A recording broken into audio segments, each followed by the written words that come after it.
Good evening, my name is David Lane. I'm with Bulldog Rooter. Today's date is March 11th, 2018, and I'm about to perform a video inspection of the main line of 4217 North Crestline Street here in Spokane, Washington. Got called out this evening, had a major backup here at this residence. We got a lot of standing water and some sewage in the bathroom we're working from. Customer had already removed the toilet, and we're working from a floor flange, cabled out 120 plus feet.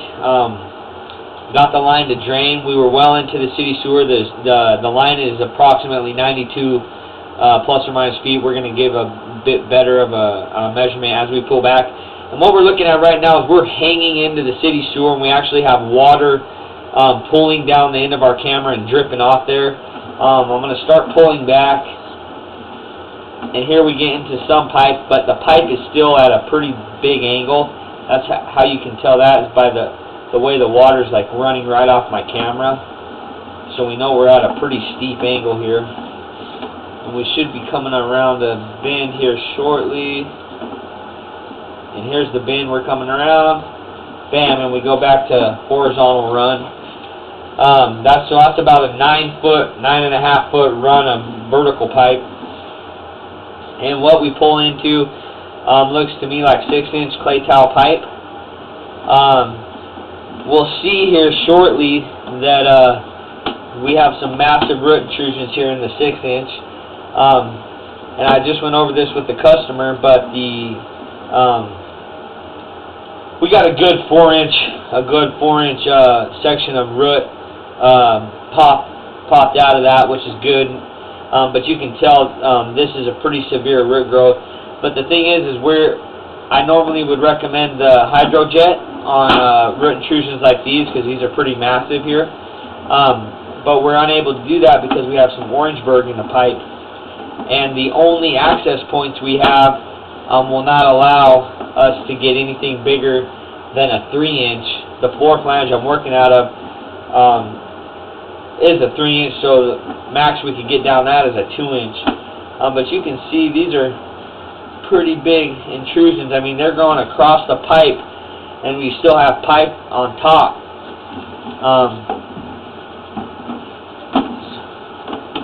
We got a good hole to flow water through for right now, but definitely maybe recommend getting at least a 6-inch clean out here. And here we transition into Orangeburg, so about 33.5 feet from the city sewer we transition to Orangeburg, and you can see the Orangeburg, see the standing water here. The pipe looks to be deteriorating on the bottom here, and here we drop into some water that's a bit deeper. My camera lens is 1.5 inches thick. You can see the blistering there on the sides of the pipe.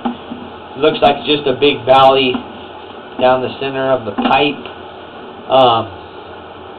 We rely on a 1/4-inch drop per linear foot to carry our waste out to the city sewer. And anytime we have any standing water in our main line, it can cause backups.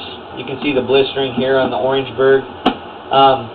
Orangeburg is real volatile stuff. It was introduced right after Pearl Harbor, around 43, and the latest I've seen it is to 1979. I've yet to see it in the 80s as far as a permit goes. And this stuff is just bad news. It has a life expectancy of 50 to 70 years.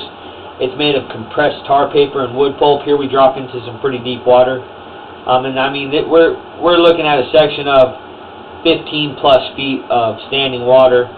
So I believe that this could be a lot of the problem here. This is a repeat issue, I believe. Talking with our customer here, I believe when we were in some water, we transitioned. I think when we drop down into this water here, we transition.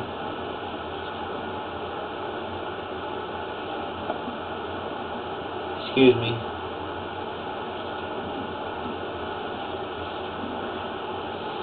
The brown flaking there on the pipe looks to me like cast iron. This just looks real dirty cast iron.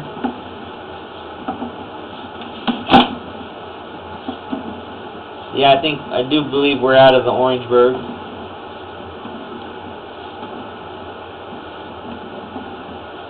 Got a lot of debris in the pipe here. Making sure that's toilet paper. We don't want anything other than toilet paper going down the pipe.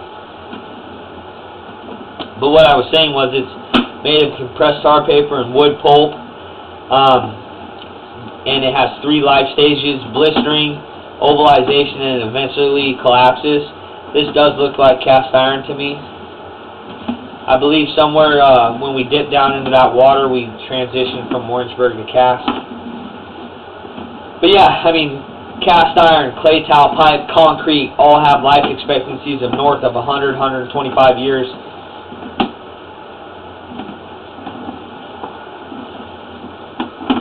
So you can see just in the life expectancies, this is a lot of cast iron though.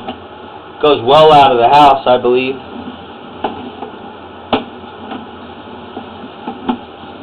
But you can see just in the life expectancies how volatile this stuff is.